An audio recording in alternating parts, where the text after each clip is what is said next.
Welcome to Wartime Cafe on Free Palestine TV. Today we have a special guest with us, Dr. Jamal Wakim, Professor of History of International Affairs at the Lebanese University. Thank you for coming. My pleasure. Dr. Wakim, before we discuss the latest developments in the war for the liberation of Palestine, I would like to get to our audience to know more about you personally, and so they can, much of the West doesn't hear the thinkers in our region, doesn't know them, and doesn't know how they became who they are. Your father is a very well-known Lebanese former member of parliament, Najah Wakim, who was elected in 1972. At the time, he was the youngest Lebanese to be elected to the parliament. He leads the Harakat al-Sha'b, the People's Movement Party here in Lebanon, and he has survived many assassination attempts in his time. And you grew up in this house. You saw, you lived the civil war here in Lebanon. How does living in such household and living these conditions shaped you to be the man that you are, to have the opinions that you hold? Well, first, other than being a politician, my father was like any Lebanese nationalist, Arab nationalist, believing in the Palestinian cause, and he's a socialist, believing in the rights of the poor people for dignity and for equity and equality. So this is the environment I grew in,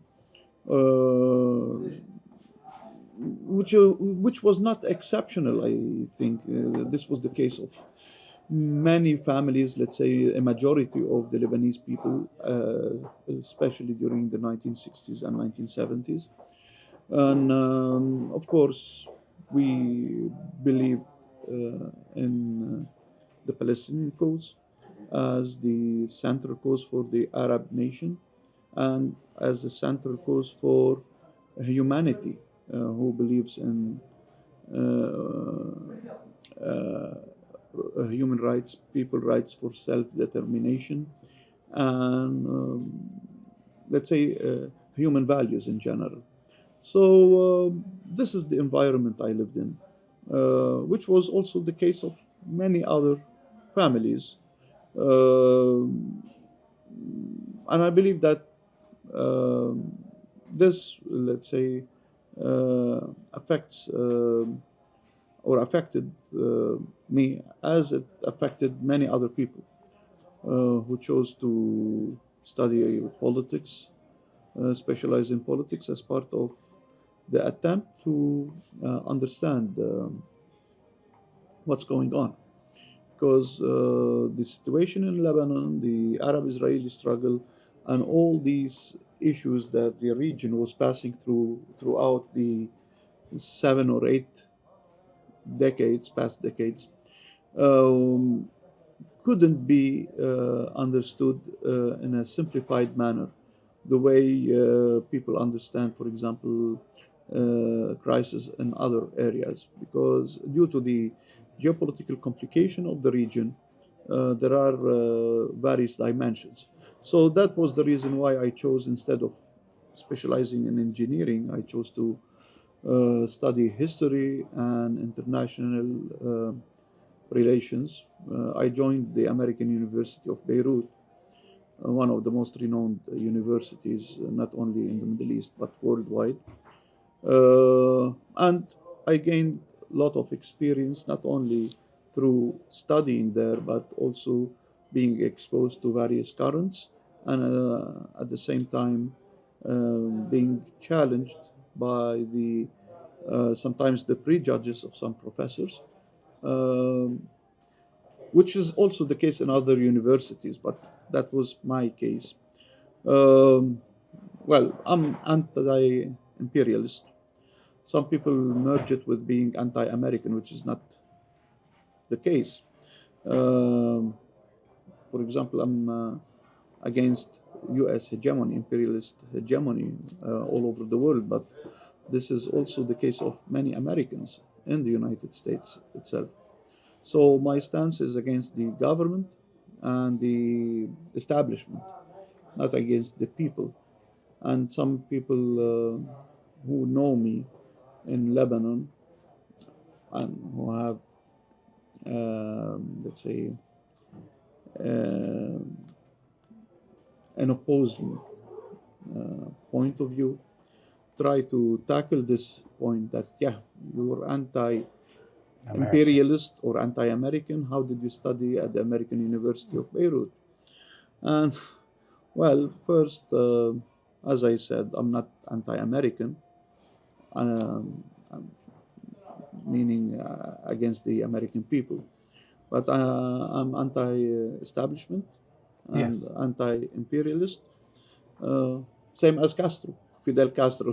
Fidel Castro never claimed to be against the American people, and I have a lot of friends who are leftists in the United States, and who are more active and more outspoken and vocal in their opposition to imperialism in the United States and the Do rule you of have the any oligarchs. like memories that you think were moments that made you feel Mm, you need to get more politically active, know more, something that mm, because even children growing in war zones yeah. try to block this reality most of the time to in their Mm, childhood, and then something mm. triggers them to try to understand their realities.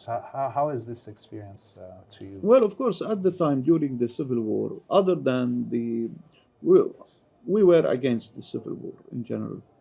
But with regards to fighting against Israel, at the time I remember, well, I'm, I was born in 1972, so uh, when Israel invaded Lebanon in 1982, for the second time, I was 9 years old or 10 years old.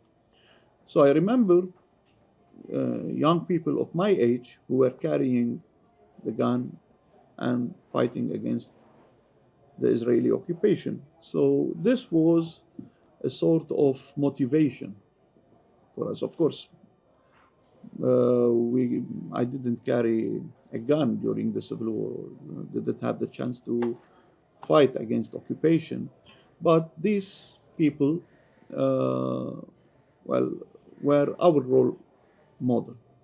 And of course, at the time, we were living on the reputation and memory of Wadi Haddad, of all this international struggle against imperialism, the central figure of Che Guevara and other progressive, let's say, figures. So this had an impact on us, on our generation. And of course, the Palestinian cause. I grew up not far from the Shatila camp, Sabra and Shatila camp. I remember my mother used to take us when we were kids to buy our food from Sabra and Shatila. And so the camps were part of our daily life. We were part of the camps. And our house was like 500 meters away. And I remember some during 1982 invasion. Uh, Actually, the day of the massacre, I remember because our house was not far from the camp. I remember hearing um the shouts of the victims being slaughtered in the night. And then we ran away to another region in Beirut. I remember the sight of a woman bathed in blood were running away and shouting that they are slaughtering us, they are slaughtering us. And then when we returned a few days later, and the Red Cross uh, went into Sabra and Shatila to collect the dead bodies, people thought that they were militias Wow. who were pretending to be Red Cross. So they ran away in hundreds, okay? And I remember how in the neighborhood, all youngsters and men gathered. They picked up weapons that they hid in their homes or in the graveyards nearby and decided to fight back. Okay, so these were part of my upbringing, and of course, it comes by instinct to side with the weak, with the underprivileged, and with the people who were stripped of all rights of their nation, of their country, of their homes, of their land, and who were discriminated against. And part of this discrimination was Lebanese necessity. There was an article that I wrote almost 15 years ago that discriminating against Palestinians in Lebanon is a necessity, is a Lebanese necessity for the system, for the political system, based on a hierarchy of confessions. So we needed an undercast that we would all discriminate against in order to feel solidarity among each other. Okay, so The fabrication of an identity requires an other. definitely, and actually, other than my specialization in international relations, um, um, my career took a turn when I visited Canada. Well, I got my first degree in history from AUB. Then I did a master's degree in political science, international and comparative politics. But my interest was in international relations and geopolitics. But after I finished my PhD at St. Joseph University, that was in 2004, I went for further education in McGill University, where I joined as a postdoc fellow. And under the supervision of Dr.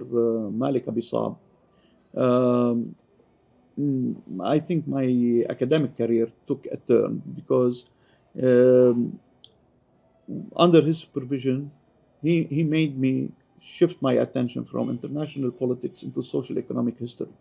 And this made me, well, my work there and then the further work I did made me better understand the Lebanese civil war and why there was such a war. How could we understand it? And for me, this was not a confessional war at its core. Yeah, well, It was mainly a terror of state directed by the let's say the mercantile capitalist elite against the middle and lower classes and in order to subdue them. That was the title of an academic article that you published in the California University Press in the Journal for Modern Contemporary Arab Affairs. I was translating in my head Yeah. backwards, imagine that. And it was titled The Lebanese Civil War, 1970 to 90, a confessional war or terror of state directed by the mercantile political elite to subdue the middle and lower classes. I mean, there's a big wrong misconception in the West that is fed through Zionist propaganda that this civil war is based on sectarian grounds. Well, maybe like you can explain that to our viewers what you mean by this, because it goes totally against the propaganda that is out there. Well, this was the culmination of a work that took me almost 13 years. Okay, so it was preceded by an article based on my readings and research in McGill. That was in 2006. And based on this, I tried to analyze the, let's say, the researches of other people and other approaches, try to analyze them and dissect them, and came up with a hypothesis, which I had to prove through further researching. That article actually that I worked on in McGill was published later in 2009 by our late friend Samah Idris in Al-Adad.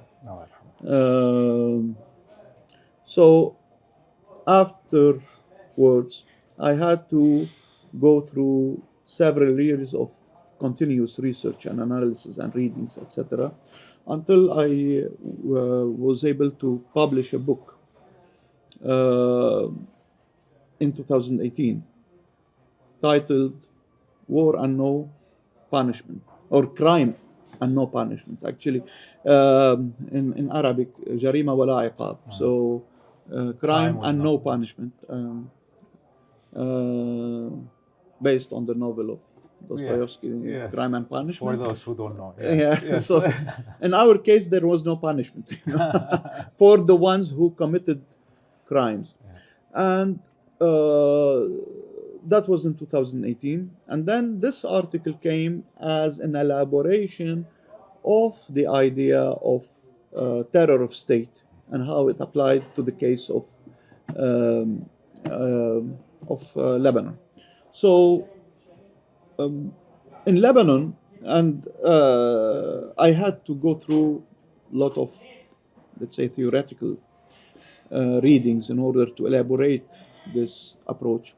And thanks to the help of Malik Abisab, also, I was able to elaborate this conceptual framework in which I consider that the state in Lebanon is not only the government and state apparatus like parliament, army, etc., but the confessions are an extension of this state, or let's say the state itself is an extension of the confessions or the confessional leaders. And these confessional leaders, or this confession, if we apply the approach of a neo-Marxist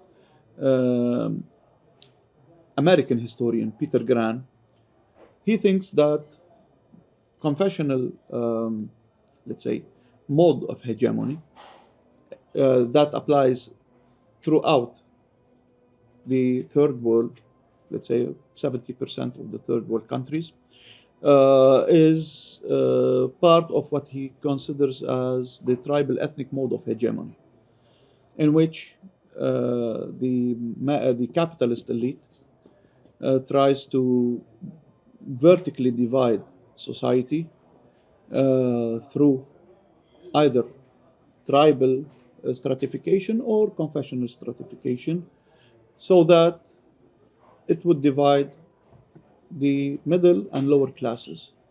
Okay? So, in the case of the Lebanese civil war, if we go back to the 1960s and early 1970s, there was a strong mutation of Lebanese society across confessional, let's say, integration that was culminated with the rise of progressive, leftist, and nationalist parties who were anti-sectarian and anti-capitalist. So the capitalist class,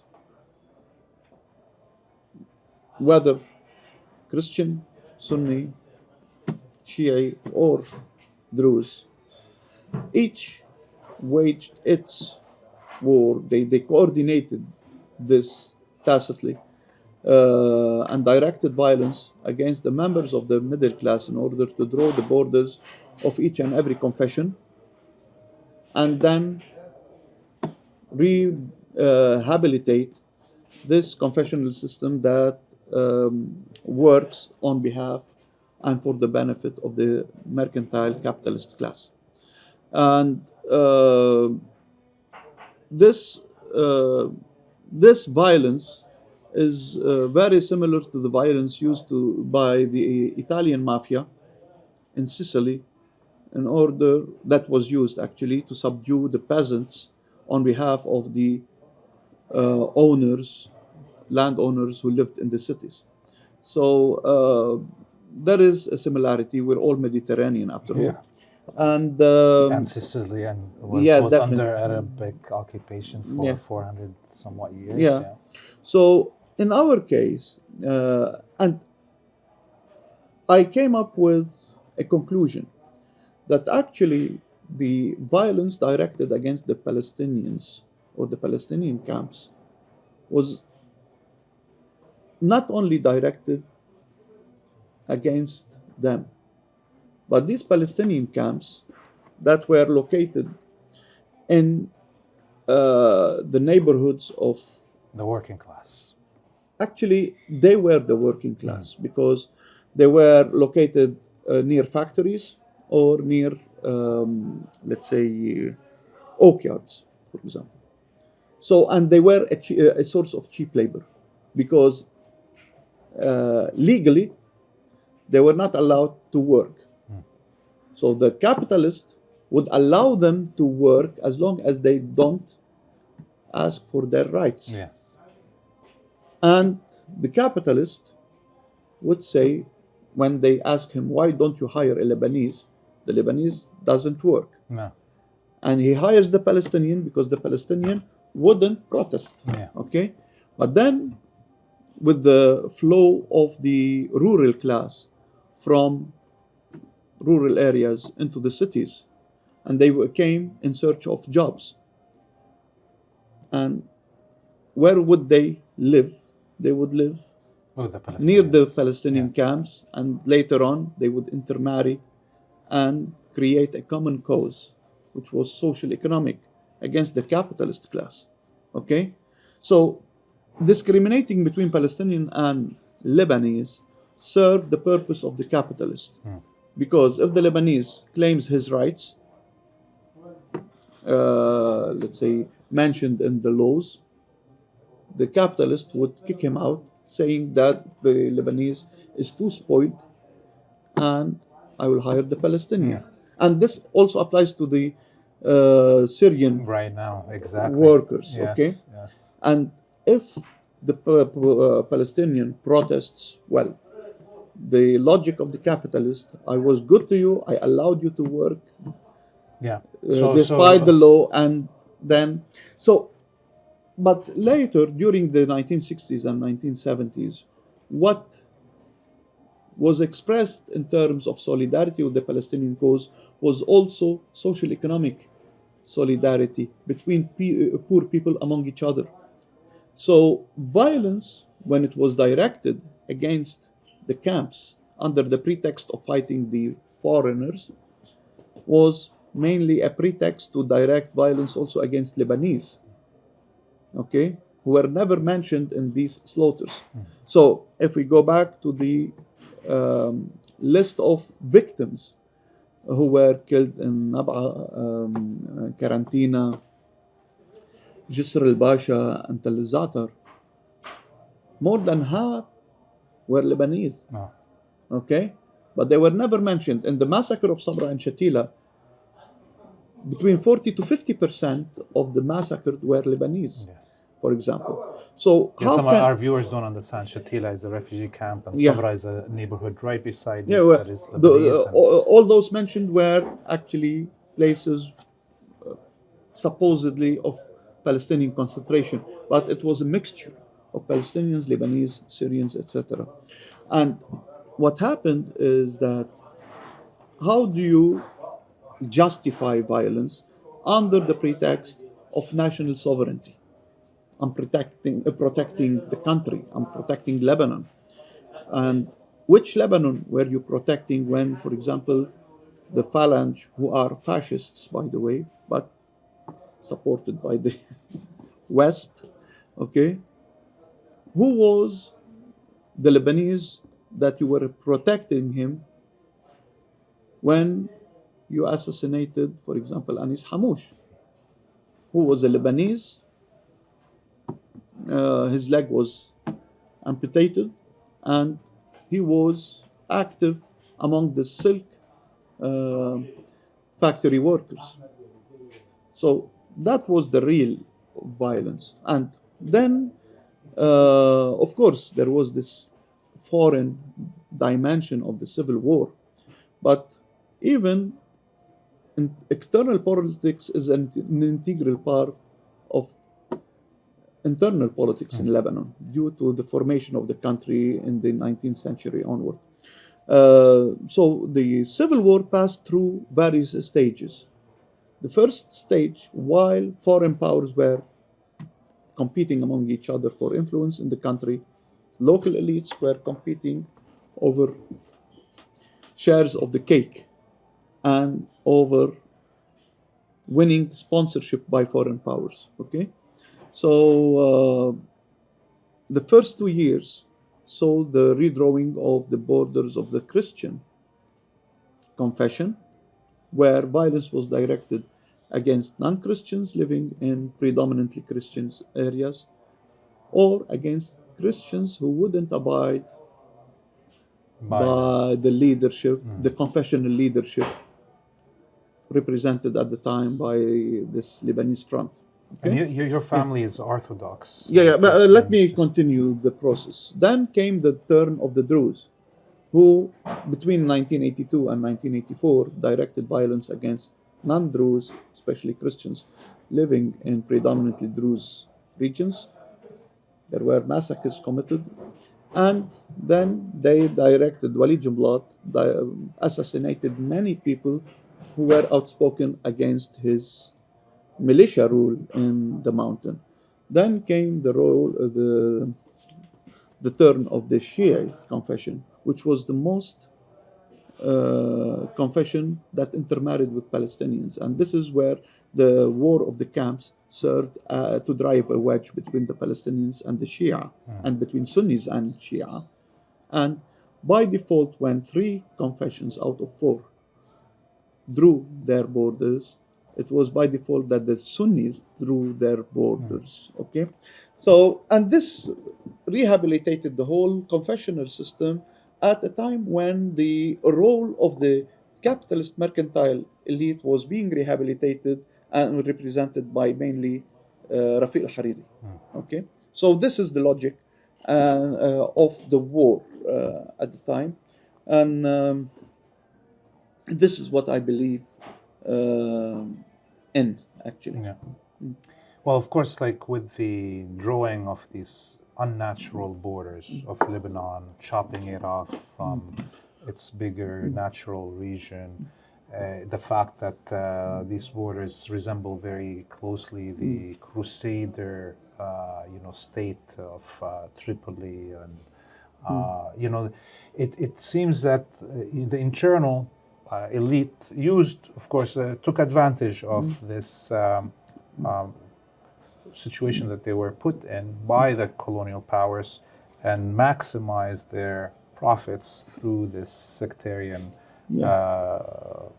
war that actually also serves the external powers like Israel and the West.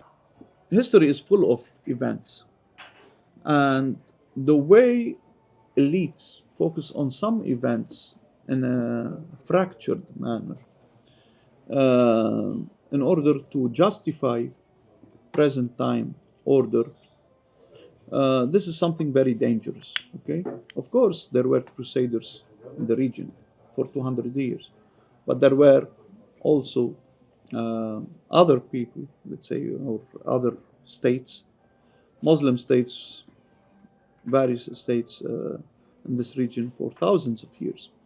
The Arabs and Muslims were in Spain for 800 years. They were in Sicily and southern Italy for 3 centuries nearly. The impact of the Arab Islamic science on Europe was huge, but this is a neglected fact to a large extent.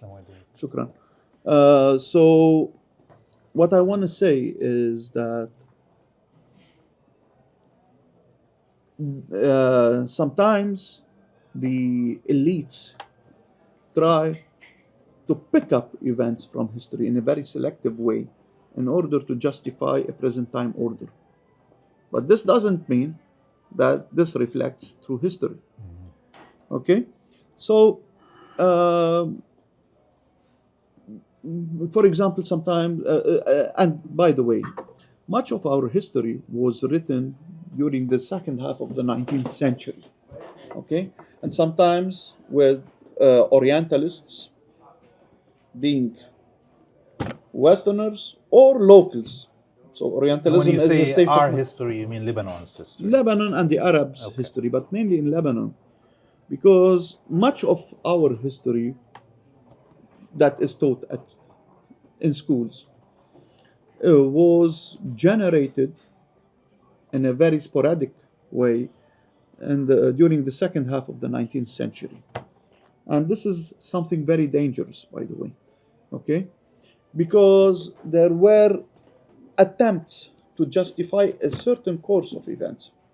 And sometimes it was an attempt to project a certain mindset, a certain imagination on the region in order to justify certain policies. For example,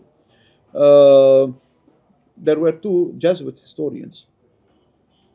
It was them who came up with this theory that Lebanon was a range of mountains immune to the infiltration of Arabs and Muslims. First, being Jesuits coming from France, they couldn't imagine that there were Arab Christians. Okay. Second, they came up with this idea of immune mountainous range from Spain, okay, and projected it onto Lebanon. Oh, the Basque, basically. Not only the Basque, the northern, Catalonians, the Lyon, the Kingdom of Lyon, and I think Navarre. So where the Reconquista started, okay, there was a strip of mountains that between was France and Spain, and in northern Spain in general, that never fell to the Arab conquerors, and it was from there that the Reconquista started over several centuries and reconquered Spain. But this was not the case of Lebanon, because Lebanon was predominantly, for example, controlled by the Arabs. Imagine, for example, during the Umayyads, the capital was Damascus. It was like 50 or 100 kilometers away from Beirut. Oh, yes. Okay, so imagine the Umayyads who reached the outskirts of Paris were not capable of taking over these mountains. Yeah. And imagine in general, even before that. Yeah. I mean, Damascus and Beirut is almost like the port of Damascus. Well, that's more recent. That's a generation of the 18th and 19th century. Before that, it was Saida or Akka. But the point is that the whole of Lebanon, the coast of Lebanon, was the port of Damascus. And Damascus was the central metropole. Just to make it a bit more, the size of Lebanon is 10,000 kilometers. It's a strip of land that stretches over a coast that is 220 kilometers long, and the width of Lebanon ranges between 70 kilometers and 30 kilometers. Yes. Okay, so and the whole population of Lebanon is half of the population of Beirut, basically. Yes, sorry, and of Damascus. if I we meant. go back to the origins of most families, there are for example, my family and all of my village came from Haran almost 4 centuries ago. So And the Haran, for our Maronites viewers, is in the Syria, in area southern between, Syria, between the Jordan and Syria, yeah, the south. Yeah. and for example, the Maronites predominantly came from northern Syria. Yes. Okay, even today, the most prominent capitalist families are originally from Aleppo or Damascus, and this is no secret, for example. Since So, we're entered this, what I want to say is that these historians projected this idea at a time when there was an attempt, when there was an expansion of colonialism, and there was this fantasy by some fanatic uh, Christians to revive the Crusade wars, thinking that starting from Lebanon, they would regain the whole Middle East from the Muslims and Christianize this. he got you the tea because you said you don't want شكرا. coffee. Yeah. So this is a created history. For example, during my studies at AUB, one of my professors was the famous Kamal Salibi, and I remember in his lecture. For our viewers, they probably most of them don't know Dr. Kamal Salibi. He wrote the book, The Bible Came from Arabia. That's one of his books, yes. And I mean, that is a bombshell if some of you want to read, you should read. Well, I read most of his books, by the way, not because he was my professor. I did that after graduation, so I wasn't seeking a good grade. But I remember I read this book, I read another book. This book, the latest version that was printed 2 years before his death, I was visiting him and he dedicated his book to me, signed the book, and with a postscript that from an American astrologist who wrote a postscript for the book proving that Kamal Salibi was right in his approach because certain stars at that time couldn't be seen but from this region. Okay.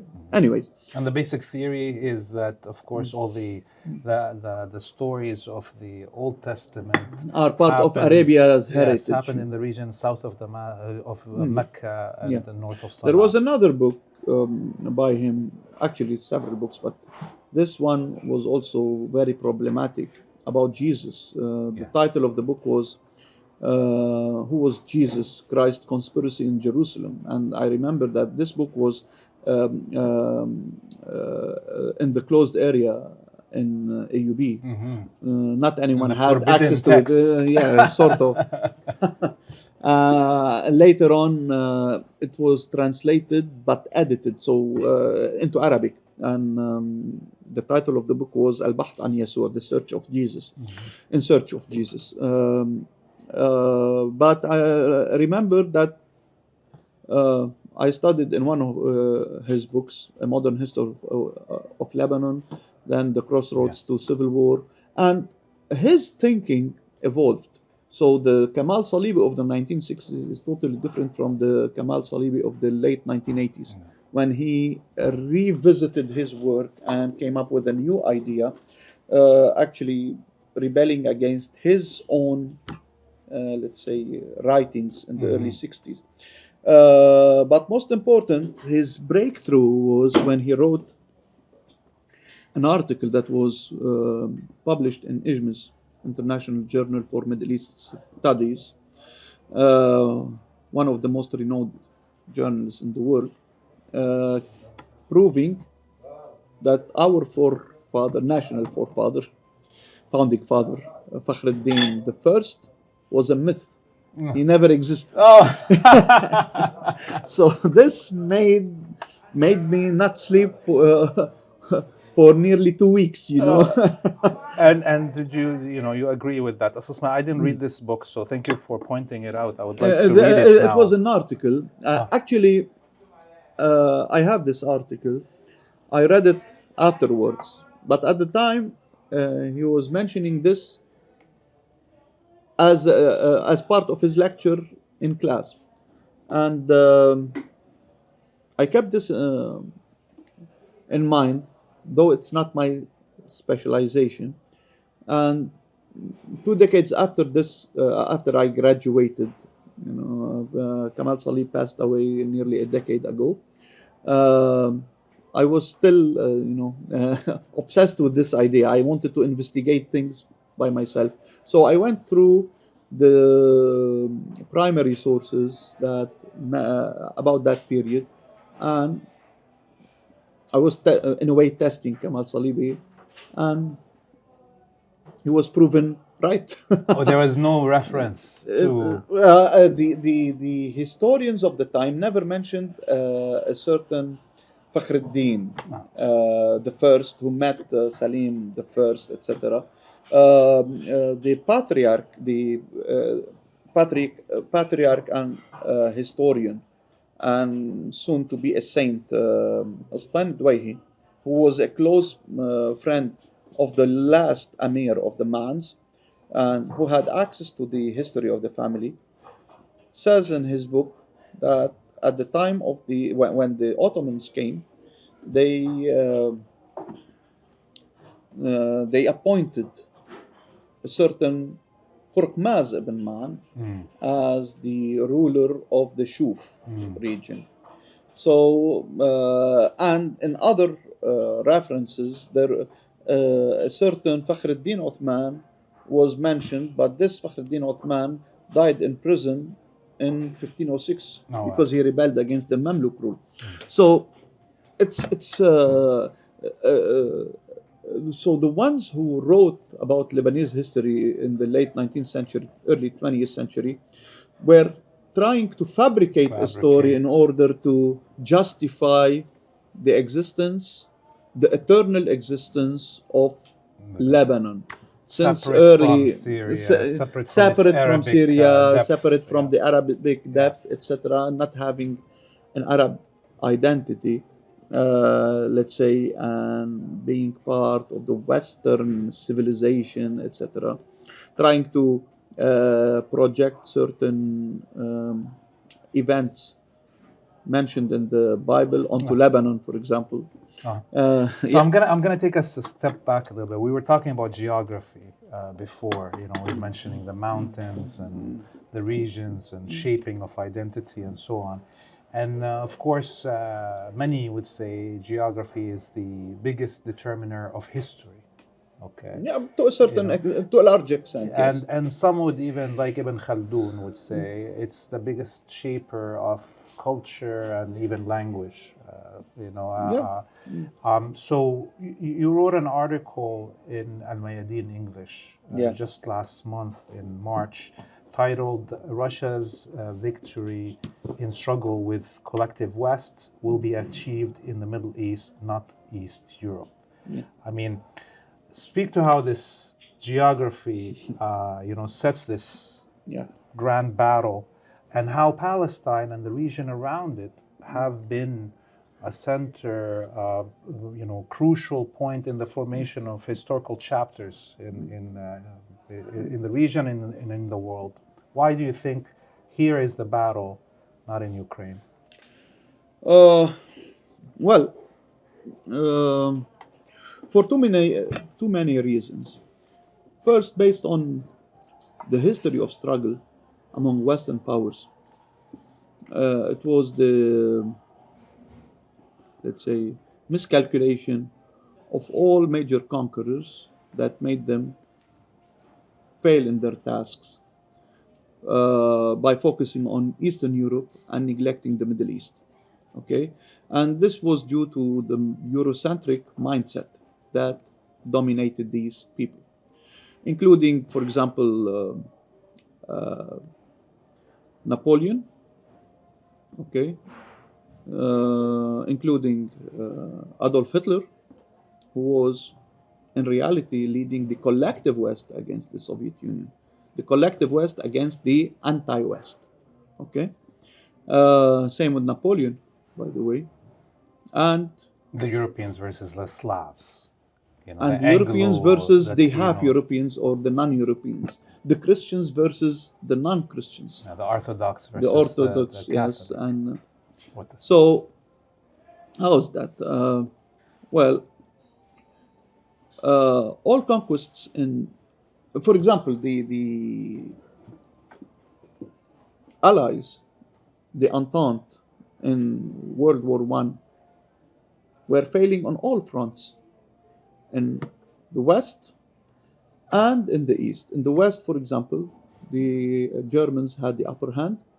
In the East, the Germans had already achieved victory against the Russian Empire that was driven out of the war. And for the Germans, it was a matter of time. Had it not been, of course, Eurocentric uh, thinkers claim that it was the intervention of the United States that made the difference. However, the war was won by the Entente in the Middle East. First, with the successes of Allenby, General Allenby, in 1917, in Gaza, and then in taking over Jerusalem or Al-Quds. And through this incursion achieved by the French, who launched an attack from Greece onto Bulgaria, and then the Germans saw themselves that their weak belly was being hit by the Allies. So the Arabic quote-unquote revolt that was, orchestrated by Lawrence and the British to open a second front I'm not for this idea. It was not orchestrated.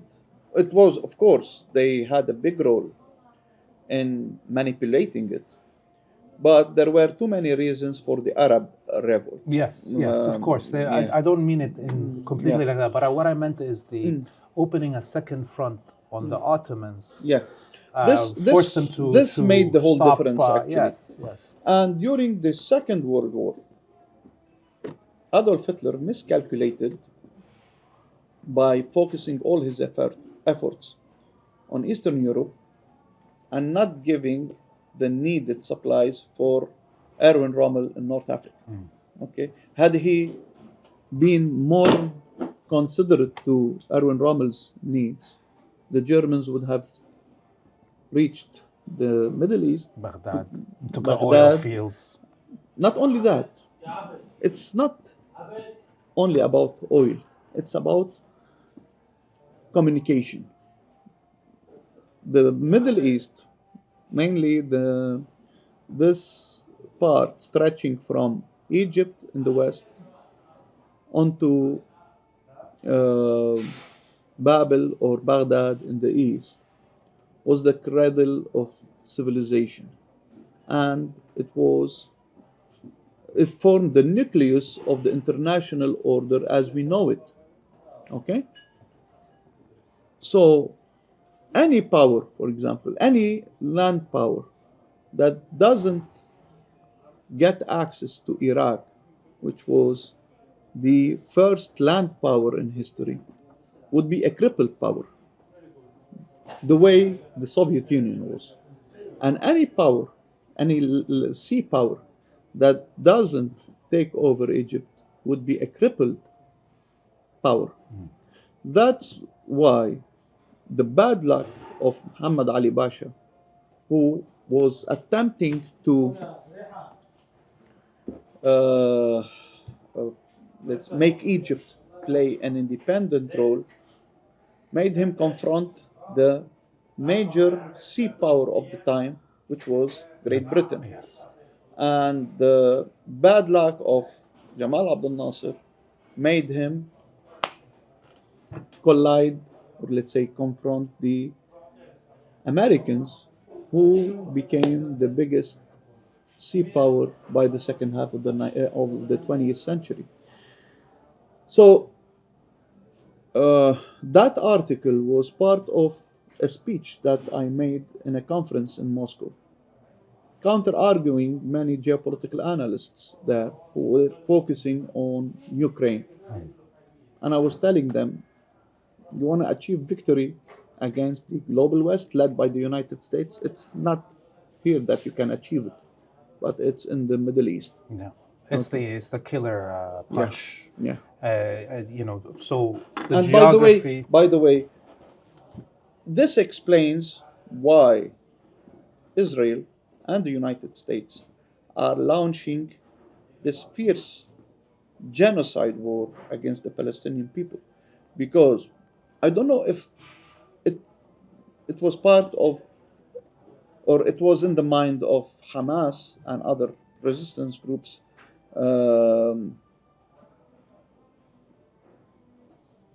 when they launched their attack. Because what they did was far more reaching than maybe what they calculated. Because with this Tufan al-Aqsa attack, they directed a severe blow to Israel's national security concept and the sense of security in Israel, but also they directed a severe blow to all American arrangements for the Middle East that were mainly, let's say, embodied or represented in this Indian, Middle East, European corridor. Okay, so and this explains why this war has extended so far and why the Israelis are launching a genocidal war against the Palestinian people. But this also explains why the Americans, despite all their, the American administration, despite all their rhetoric, and their claims that they are, let's say, warning the Israelis against, let's say, crimes against humanity, but they still support Israel and they are still supplying them with the weapons they need, and they are still blocking any attempt to reach a ceasefire in this regard. So any empire that wants to become the hegemon has no choice but to hold on to this region between Egypt or to avoid or to avoid a war over it. I believe that any let's say power that wants to prevent a sea power from imposing its hegemony in the world, it needs to prevent this region from falling under the hegemony of this sea power, which is the United States now. And the core of the Middle East is Palestine. Yes, the heart of it. So, let's bring it to the present. Okay, 100 years war on Palestine and the region. Then comes Al-Aqsa flood and upends everything. We just mentioned that. You don't know if they had that in their mind, those who planned it or not, but that's the reality. It upended everything. And what's your assessment of this action in October 7th and what has come next? Basically, have you, since October 7th, it's been 6.5 months now, have your assessment of this action and what was going to come after changed throughout these 6 months? And if they did change your assessment over the last 6 months, what events during these 6 months you feel would make somebody question and change their assessments? Well, first, prior to this Al-Aqsa flood operation, I published an article in Arabic that was translated into English and published in CAA, in which, and that it was the Arabic version was published a month before Al-Aqsa flood, and in which I argued that launching this Indian, Middle East, European corridor was meant by the Americans to establish a Middle Eastern order that would marginalize all local regional powers, including the ones that were allied to the West, such as Egypt, Turkey, in addition to Syria, Iraq, and Iran, for the benefit of Israel, that should become the core or the heart of this Middle East that is under US hegemony. And the two ends of this line are both very anti Arab and anti Muslim. First, we have India under the rule of Bharatiya Janata, which is, let's say, a fanatic Hindu nationalist supremacist. Hindu, Supremacist. yeah, that is hostile to the Muslims and hostile to the West and sorry, to the Arabs And the and Chinese. is on, of course, that's and this is one of the reasons why the Indians are getting closer to the United States to get the support of the United States against China in their competition over hegemony in Southern Asia. But this India, it's no longer the India of Mahatma Gandhi, of Jawaharlal Nehru, of Indira Gandhi, and all these leaders who were pro-Arabs and pro-third world countries. Okay, uh, and the other end is a Europe under U.S. hegemony, with Israel as the core, and with partnership with marginal Arab countries such as Jordan, Saudi Arabia, which never played an independent leading role in the history of the Arabs and Muslims, okay, and the United Arab Emirates, which was until recently part of the Oman. Sultanate of Oman, Yeah. okay. So that was the argument in this article, and I said only the Palestinian resistance could Stop this block plan. this plan. Yeah. And then Al-Aqsa flood came, occurred at a time when the English version was being published, you know. So I think that what the Palestinian people did was, regardless of who is leading now, okay, Hamas, Al Jihad, or another faction. So the Palestinian people did a miracle by blocking this. And this is not for the benefit of the Palestinian people alone, but it is in the best interest of the Arabs and Muslims in general, and in the best interest of the Russians, Chinese, Iranians, and other powers that are trying to end this Western hegemony over global affairs that have been installed in the 18th century onward, to move to a more equitable and more balanced global order, which is a multipolar order, or should be a multipolar order. Okay?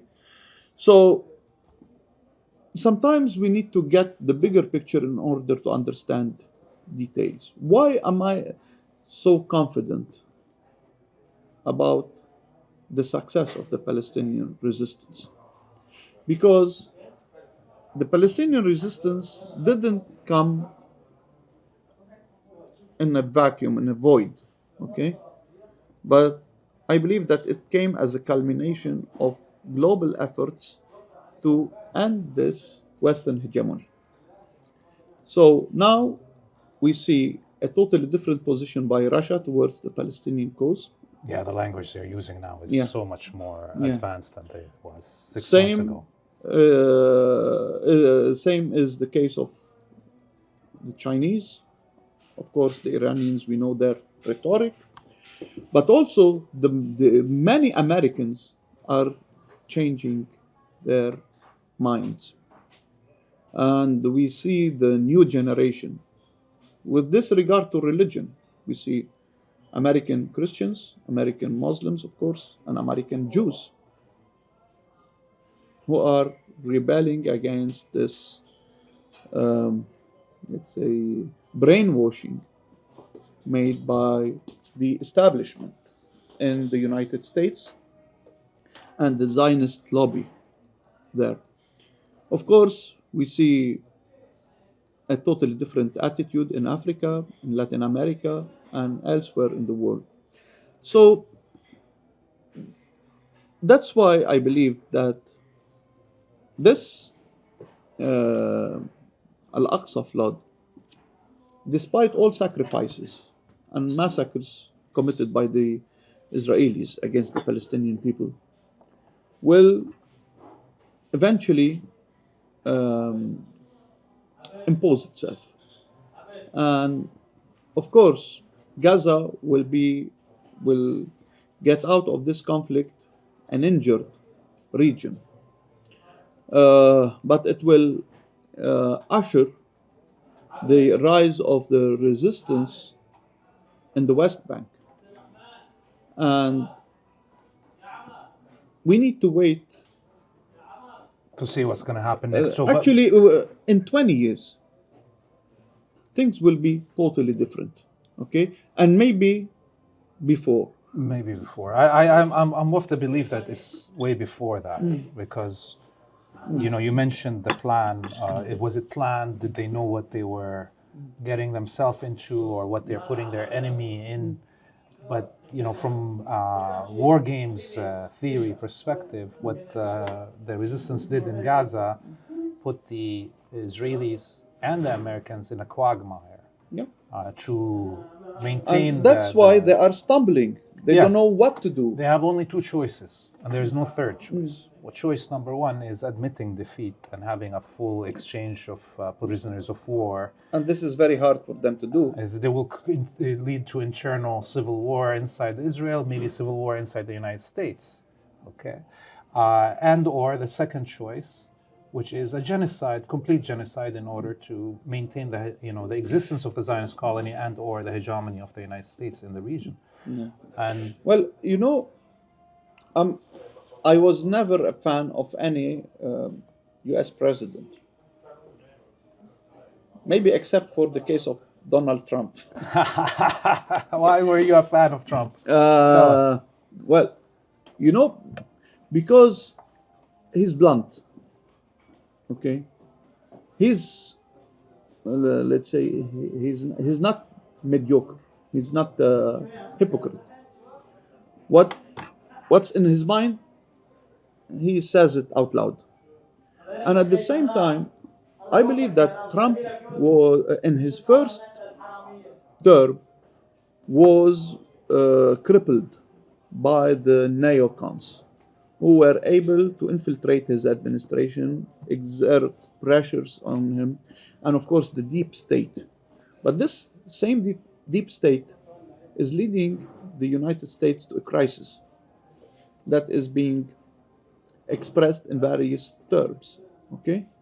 So if I want to be, let's say, bad to the Americans, okay, to the American people, I would advise them to go and vote for Biden.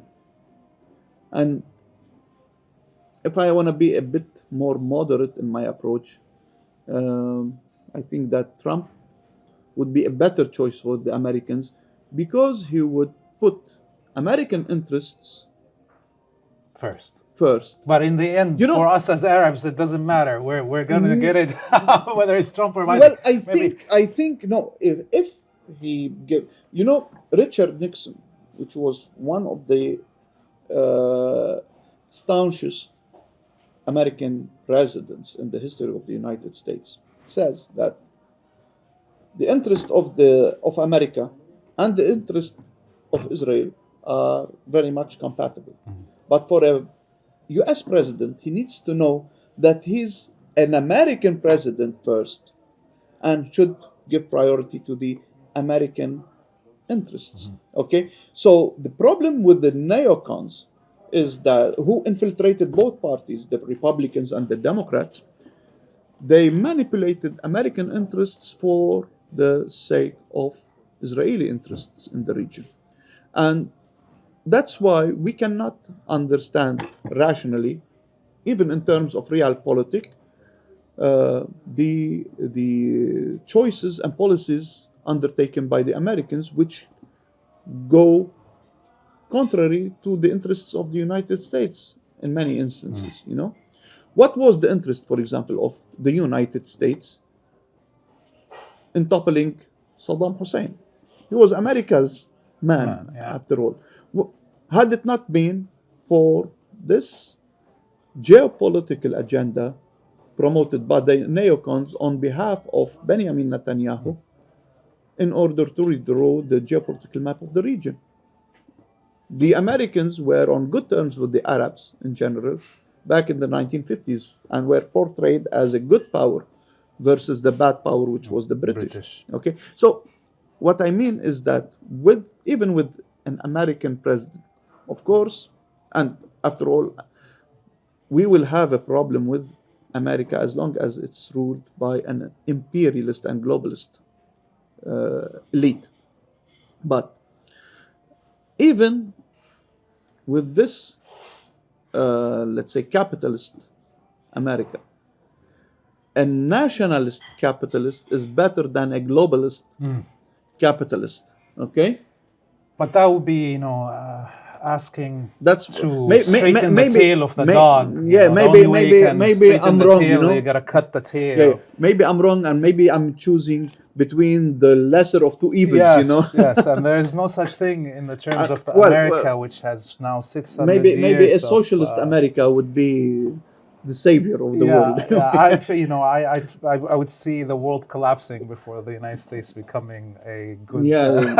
I don't know, but for example, sometimes I might like the rhetoric of Bernie Sanders, and Bernie Sanders himself was blocked by his, let's say, colleagues and comrades in the Democrat Party because of his critiques because of his agenda. Okay, so listen, we took a lot of your time. We're gonna just finish on one last thing, okay? And just now, 10 days ago, Iran's retaliation for the Zionist attack on its embassy, and the inability of the Zionists to retaliate at the same level of hit and intensity. It seems we have moved back into a bigger possibility of the Zionists attacking maybe Rafah or attacking Lebanon because they can't play in the heavyweight league against the Iranians. Would you agree on this assessment? What do you see coming next? Well, first, it was like a farce, this Israeli retaliation, sending some 2 or 3 drones. I could have done that by myself. But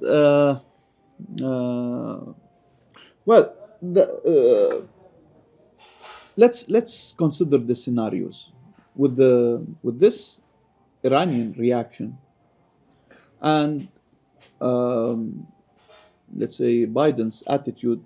Netanyahu became aware that he cannot draw the United States into direct conflict against Iran. So the other 2 scenarios are either attack Lebanon, but this is unlikely. A full-scale confrontation with Lebanon would be very painful for us in Lebanon, but it would be destructive to Israel because the Israeli army that couldn't fare well against an isolated and besieged resistance group in Gaza, stripped of all strategic depth, how could it fare better against a far more trained, far more armed, and far more experienced resistance in Lebanon with a strategic depth that stretches from Lebanon all the way to Central Asia? Yeah. Okay? So if we take the case of Syria, there were, well, of course, the Arab countries, pro-Western Arab countries, and of course Turkey, Qatar, and the West in general mobilized groups from all over the world to go and fight the Syrian army. But on the other hand, there were groups coming from Central Asia, Pakistan, Iran, Afghanistan, fighting alongside the Syrian army against these Takfiri and terrorist groups. So these same groups could cross the border and come to Lebanon if, let's say, Hezbollah wants to seek help.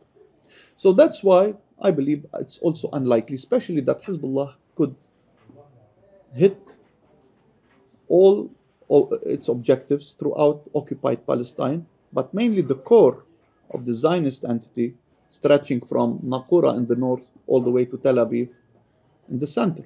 Okay?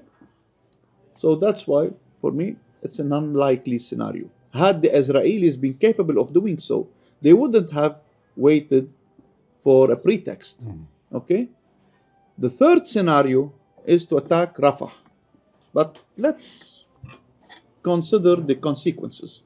First, what would be the consequences for the Israeli army that has faced so far a besieged and encircled resistance And failed. 500,000 invading against 25,000, 6 months and no achievements. No achievements with a rising toll. Human toll and, of course, economic. And propaganda toll and destruction. And there is another dimension. Of course, the Palestinian resistance didn't use much of its resources so far. Okay? According to many analysts, it didn't use more than 20 or 30% of its actual power. Now, while the Israelis lost something like around 80% of their armaments, tanks, and they are APCs. being supplied by the Americans, but to what extent the Americans could keep supplying them with these expensive arms?